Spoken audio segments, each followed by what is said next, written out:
The morning sun cast long shadows across the dusty main street of Redemption Creek as Martha Whitmore stood frozen in the doorway of Henderson's trading post, her calloused hands gripping the rough wooden frame until her knuckles turned white. The words her husband had just spoken to the grain merchant echoed in her mind like the tolling of a funeral bell, each syllable cutting deeper than the last. "She's barren as the desert in August, but she works harder than any mule I ever owned," Ezra Whitmore was saying, his voice carrying that familiar tone of disgust that had become as much a part of Martha's daily existence as the sunrise. 7 years of marriage and not so much as a miscarriage to show for it. Figures she might be worth something to a man who needs hands more than hairs. The grain merchant, a portly man named Samuel Burke whose breath reeked of whiskey and whose eyes held the cold calculation of a man who saw everything in terms of profit and loss, looked Martha up and down like she was livestock at auction. She felt her cheeks burn with shame, but she kept her chin up, refusing to give either man the satisfaction of seeing her break. Not yet. Not where they could see. "She looks sickly," Burke said, spitting tobacco juice into a brass spittoon that rang with a hollow sound that seemed to echo Martha's heart. "Scrawny. Probably why her womb's dried up like an old creek bed. I'll give you 30 bushels of seed corn, and that's being generous considering she's damaged goods." Martha watched her husband's face redden with indignation, but not. She knew at the insult to her dignity. Ezra's anger was purely financial, the rage of a man who felt he was being cheated out of a fair price for his property. 40 bushels, Ezra countered, still avoiding Martha's gaze. "She can cook, clean, work a field from dawn to dusk without complaint, and she knows her place. A man could do worse for a servant, even if she can't give him sons." The word servant hit Martha like a physical blow. For 7 years she had been Ezra's wife, sharing his bed, tending his house, working his small farm until her hands bled and her back screamed in protest. She had endured his increasingly violent rages as each month brought the familiar flow that meant once again she had failed in her most basic duty as a woman. She had accepted his cold silences, his cutting remarks, his gradual withdrawal of even the smallest kindnesses. But to hear herself reduced to the level of hired help, to be bartered away like a broken tool that might still have some use in different hands, was a humiliation that cut to the very core of her being. 35 bushels, and I'll throw in a bottle of good whiskey," Burke said, extending a grimy hand toward Ezra. "That's my final offer." Martha watched her husband consider the deal, saw the moment when greed overcame whatever small vestige of conscience might have remained. The handshake that followed was brief and businesslike, sealing her fate with the same casual indifference one might use to trade a horse or a plow. "Pleasure doing business with you, Whitmore," Burke said, already turning his attention to Martha with the proprietary air of a man examining his newest acquisition. "Get your things, woman. We leave within the hour." Martha's few possessions fit easily into a single carpetbag: her mother's Bible, a daguerreotype of her parents, a pair of silver earrings that had been her grandmother's, and the patchwork quilt she had been slowly piecing together for the nursery that would never exist. As she folded the tiny squares of fabric, she felt something inside her chest crack like ice on a winter pond. Each piece had been chosen with such hope, such certainty that one day she would be blessed with the child she longed for. Now they seemed to mock her with their bright colors and cheerful patterns. Ezra was waiting by Burke's wagon when she emerged from the house they had shared, his face set in the hard lines that had become increasingly familiar over the past year. For just a moment, she thought she saw something that might have been regret flicker in his eyes, but it was gone so quickly she might have imagined it. "Don't expect me to take you back when he gets tired of you," Ezra said, his voice rough with an emotion she couldn't identify. "This is your life now. Best make the most of it." Martha looked at the man she had married with such hope, the man who had courted her with wildflowers and promises of a home filled with children and laughter. That man seemed like a stranger now, someone from a half-remembered dream. The person standing before her was someone she barely recognized, his face weathered by disappointment and hardened by years of failed crops and dashed expectations. "Goodbye, Ezra," she said quietly, surprised by how steady her voice sounded. "I hope you find whatever it is you're looking for." He turned away without responding, already walking toward the saloon where he would undoubtedly spend Burkett's corn money on whiskey and cards, trying to drown the knowledge of what he had done in the bottom of a bottle. The journey to Burke's homestead took 4 days through some of the most desolate country Martha had ever seen. Mile after mile of scrub brush and rocky soil stretched endlessly under a merciless sun, broken only by the occasional creek bed or stand of stunted trees. Burke proved to be an even more unpleasant companion than she had feared. Alternating between crude attempts at conversation and long stretches of brooding silence, during which he studied her with the calculating gaze of a man planning how best to use his new property. On the third night, as they camped beside a muddy stream that barely deserved the name of creek, Burke made his intentions clear. He reached for her as she knelt by the fire, preparing their meager supper, his thick fingers grasping at her wrist with surprising strength. "Time you started earning your keep, woman," he said, his breath hot against her ear. "Been patient long enough." Martha jerked away from his touch, her heart hammering against her ribs like a caged bird. "I'm not your wife, Mr. Burke. I won't be treated as one." Burkett's laughter was harsh and ugly in the gathering darkness. "You're whatever I say you are, girl. Your husband sold you fair and square, and I got the papers to prove it. Ain't no law in this territory says I can't claim what's mine."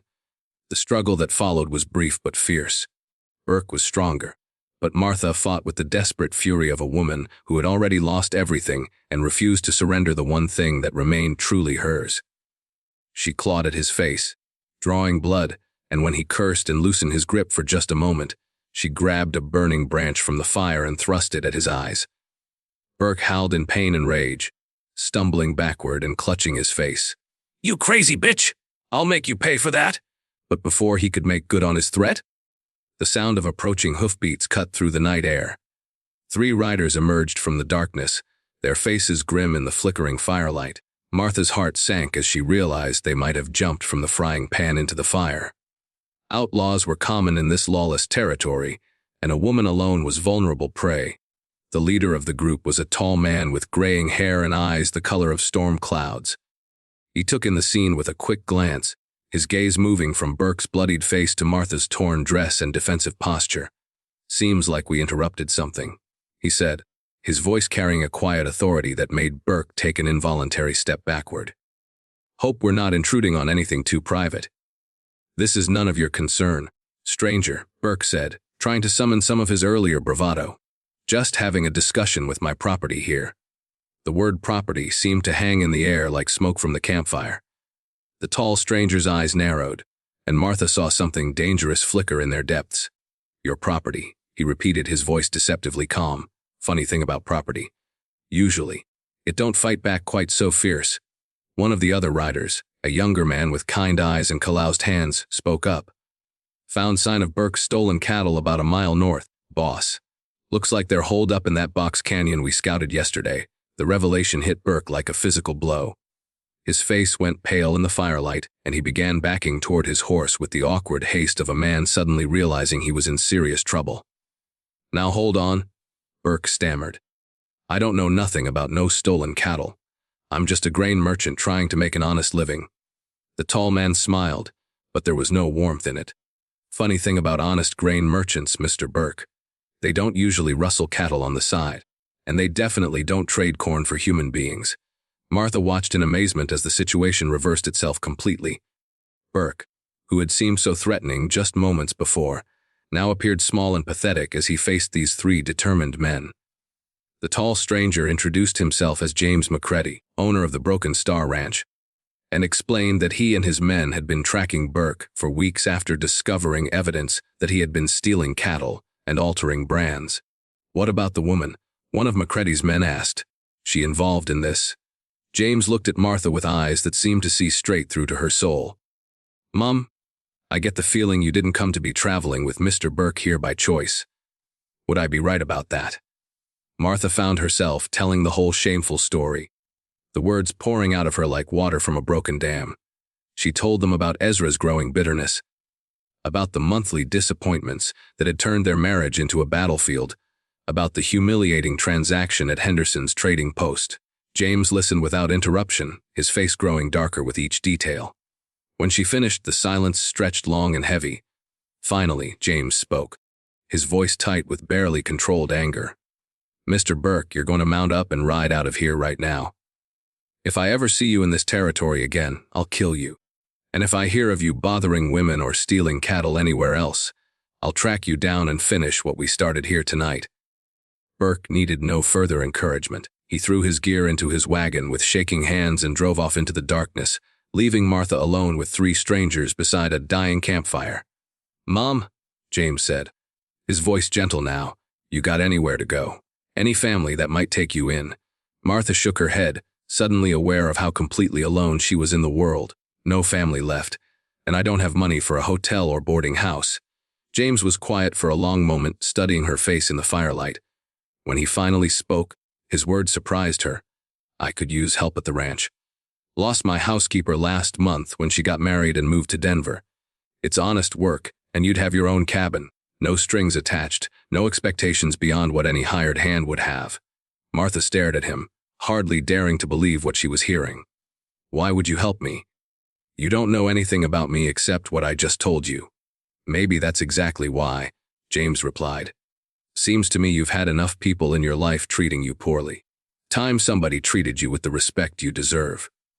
The Broken Star Ranch sprawled across a valley that seemed to stretch endlessly toward the snow-capped mountains on the horizon. Rolling grasslands dotted with cattle gave way to stands of aspen and pine, their leaves just beginning to turn gold with the approach of autumn.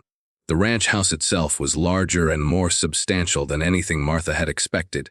A 2-story structure built of local stone and timber that seemed to grow organically from the landscape around it. James showed her to a small but comfortable cabin about 50 yards from the main house. It had a stone fireplace, 2 rooms, and windows that looked out over the valley toward the mountains. The previous occupant had left behind a rocking chair, a kitchen table, and a bed with a quilt that looked handmade. "There's no lock on the door," James said, seeming to read her thoughts. "Never needed one out here, but if it would make you feel safer, I can have Tommy install one tomorrow." Martha shook her head, though she wasn't entirely sure why. Something about James McCready made her feel safer than any lock could. Maybe it was the way he looked at her when he spoke, meeting her eyes directly instead of staring at the ground or over her shoulder the way Ezra had grown accustomed to doing. Maybe it was the quiet respect in his voice when he addressed her, or the way he had stepped in to protect her from Burke without asking for anything in return. The work proved more varied and interesting than anything Martha had done in years. She helped prepare meals for the ranch hands, tended a large vegetable garden behind the main house, and even learned to help with some of the ranch work when extra hands were needed. The men who worked for James treated her with unfailing courtesy, taking their cue from their boss's example. But it was the quiet conversations with James that began to heal something deep inside Martha's wounded heart. Evening talks on the porch after the day's work was done, during which he listened with genuine interest as she shared her thoughts about everything from the weather to the books she borrowed from his surprisingly extensive library. His patient teaching when she struggled with some new task, never making her feel stupid or inadequate when she made mistakes. The way he remembered small details about her preferences and made sure she felt comfortable and welcome in her new home. "You know," James said one evening as they watched the sunset paint the mountains in shades of gold and purple, "I was married once. My Elizabeth died of consumption about 8 years back. We never had children either." Martha looked at him in surprise. In all their conversations over the past several months, he had never mentioned having been married. "Do you think God punishes some people by withholding children?" she asked, voicing the fear that had haunted her darkest moments during her marriage to Ezra.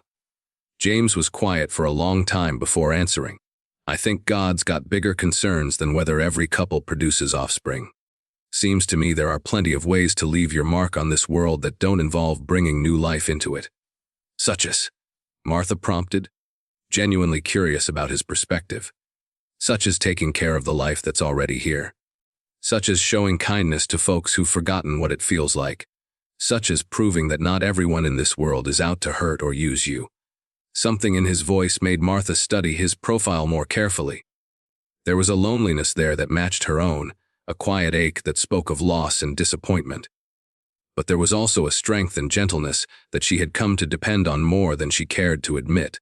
As winter approached and Martha settled more fully into life at the Broken Star, she began to rediscover parts of herself that had been buried under years of criticism and disappointment.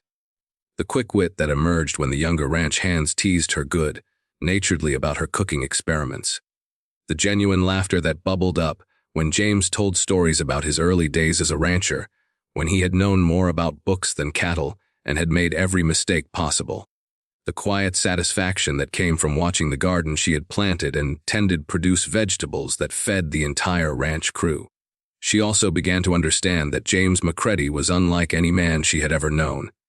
He never raised his voice in anger, never made demands he wasn't willing to meet himself, and never once made her feel like her worth was measured by what she could provide for him. When she offered to take on additional responsibilities around the ranch, he made sure she was fairly compensated. When she fell ill with pneumonia during a particularly harsh February, he sat by her bedside for days, reading to her from his collection of poetry books and making sure she took her medicine. "Why are you so good to me?" she asked him during her recovery, her voice still weak from the illness. "Maybe because goodness is all any of us really have to offer each other in this world," he replied.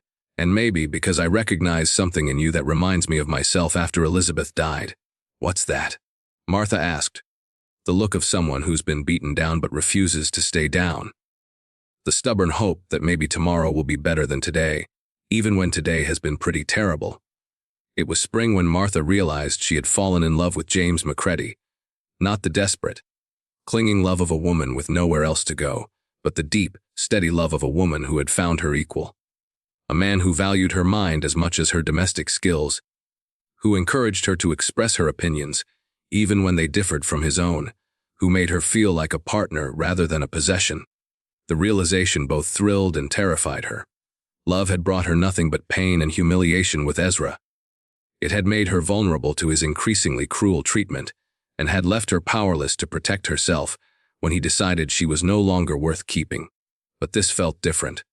James had never demanded her love, never made her feel like it was something she owed him in exchange for his kindness and protection. Summer brought a severe drought that tested every rancher in the territory. Streams dried up, grass withered, and cattle began to die. Some of the smaller ranchers were forced to sell their herds at a loss or abandon their spreads altogether. But James never wavered in his treatment of his employees, and when other ranchers began laying off hands to cut costs, he found creative ways to keep everyone employed, even if it meant dipping into his own savings. It was during this difficult time that Martha learned more about James's background from Sarah, the wife of his foreman. Sarah had known James and Elizabeth, and she shared stories about the couple's early happiness and the devastating grief that had consumed James after his wife's death. He was a different man then, Sarah told Martha as they worked together to preserve vegetables from the garden. Bitter, angry at the world. Blamed himself for not being able to save Elizabeth. Thought maybe if he'd taken her to a better doctor or moved somewhere with cleaner air, she might have lived. Sarah paused in her work, looking out toward the pasture where James was working with the cattle. He started this ranch as a way to honor Elizabeth's memory. She always said she wanted to help people, wanted to make a difference in the world. James figured if he couldn't save her, maybe he could save others. That night, Martha couldn't sleep. She found herself walking across the yard to the main house, where a light still burned in James's study. She knocked softly, and he answered the door in his shirt sleeves, his hair mussed from running his hands through it. "Martha, is everything all right?" he asked, concern evident in his voice. "Sarah told me about Elizabeth," she said simply, "about what happened to her, and why you started the ranch." James's face went still, but he stepped aside to let her into his study. The room was lined with books and comfortable furniture, with a fire crackling in the stone fireplace despite the warm evening. "I should have told you myself," he said, settling into a chair across from the sofa where she sat. "It's not easy to talk about, even after all these years." "I understand," Martha replied. "I know something about carrying pain you'd rather not share with others." They sat in comfortable silence for a while, listening to the fire crackle and the distant sounds of night settling over the ranch. Finally, Martha spoke again. "Is that why you helped me? Because you understood what it was like to lose everything?" James looked at her for a long moment before answering. "At first, maybe. But that's not why I want you to stay." The words hung in the air between them, heavy with unspoken possibility. Martha felt her heart beating faster, but for once it wasn't from fear or anxiety. "Why do you want me to stay?" she asked, her voice barely above a whisper. "Because somewhere along the way, helping you heal helped me heal too. Because you make this place feel like a home instead of just a ranch. Because I love you, Martha, and I don't care about your past or what other people have said about you. I care about who you are and who we could be together." Martha felt tears streaming down her face, but for the first time in years, they weren't tears of sadness or shame. "I love you too, James. But you have to understand, I may never be able to give you children. I may truly be barren, just like Ezra always said." James rose from his chair and moved to sit beside her on the sofa, taking her hands in his calloused ones. "Martha, look around this ranch. Look at all the people we care for, all the lives we touch. Young Billy, the boy we took in after his parents died in that wagon accident. Old Pete, who would have starved last winter if we hadn't given him work and a warm place to sleep. The dozen families in town who depend on the jobs we provide." He paused, reaching up to gently wipe away her tears. "Family isn't just about blood, Martha. It's about the people you choose to love and protect. It's about creating something bigger and more meaningful than yourself. We already have a family here. We just never gave it a name." The wedding took place on a crisp October morning, with the aspen trees providing a golden canopy and the mountains serving as a breathtaking backdrop. The ceremony was simple but heartfelt, conducted by the circuit preacher in front of the entire ranch community and many of their neighbors from town. Martha wore a new dress of deep blue silk that James had ordered specially from Denver, and she carried a bouquet of wildflowers that reminded her of the ones Ezra had picked for her during their courtship, though these carried only happy associations. As they exchanged vows, Martha marveled at how different these promises felt from the ones she had made 7 years earlier. Then, she had been a young woman full of naive hopes and romantic dreams, pledging herself to a man she thought she knew. Now, she was a mature woman who had been tested by hardship and emerged stronger, promising her life to a man who had proven his character through actions rather than words. When James slipped the simple gold band onto her finger, Martha felt a completeness she had never experienced before. This wasn't the desperate hope of a girl dreaming of fairy tale happiness, but the quiet certainty of a woman who had found her true partner in life. The years that followed brought both challenges and deep satisfaction. The ranch continued to prosper under their joint management, with Martha's practical wisdom and attention to detail complementing James's natural leadership and vision. They weathered economic downturns, harsh winters, and the inevitable losses that came with ranching life. They celebrated good years and mourned the passing of old friends, always supporting each other through whatever circumstances arose. Martha never did conceive a child, but their home was never empty or quiet. Billy grew up to become James's right-hand man, eventually marrying a local girl and building his own house on ranch property.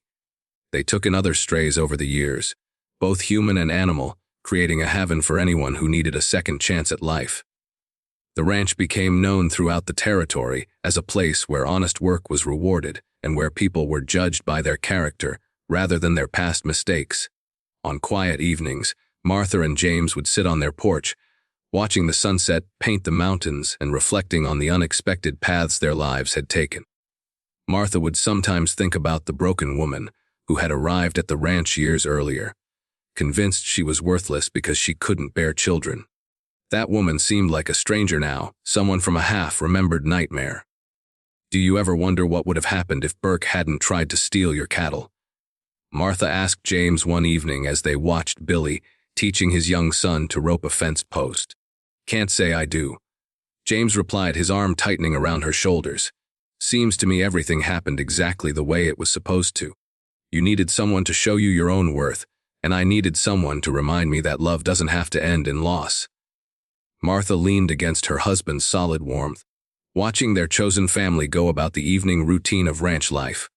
Young voices called to each other across the yard, and the sounds of laughter and conversation drifted from the bunkhouse, where the single men were settling in for the night. It was the sound of home, of belonging, of a life built on mutual respect and genuine affection. "I used to think my value was measured by what I could produce," Martha said softly. "Children, perfectly cooked meals, a spotless house. It took me a long time to understand that those things are just things. What really matters is what you can give of yourself to others." James nodded, understanding perfectly what she meant. "You gave me back my faith in the future, Martha. After Elizabeth died, I thought the best parts of my life were behind me. You showed me that sometimes the best chapters come after you think the story's over." As the stars began to appear in the darkening sky, Martha reflected on the journey that had brought her to this moment. The humiliation of being sold for corn had seemed like the ultimate degradation, the final proof that she was worthless in the eyes of the world. Instead, it had been the catalyst that freed her from a life of quiet desperation and led her to discover her true worth. She had learned that family wasn't about bloodlines or the ability to bear children, but about the bonds you created through choice and commitment. She had discovered that love didn't have to be earned through performance or suffering, but could be freely given and received by people who recognized each other's inherent worth. Most importantly, she had found that her value as a human being had nothing to do with what others thought of her, and everything to do with the love and kindness she was capable of sharing with the world. The ranch around them was peaceful now, settled into the comfortable rhythms of evening. Tomorrow would bring new challenges, new opportunities to help others, new chances to prove that the bonds of chosen family could be just as strong as those of blood. But tonight, surrounded by the people she loved and the life they had built together, Martha felt a deep contentment that no amount of corn or cruel words could ever diminish.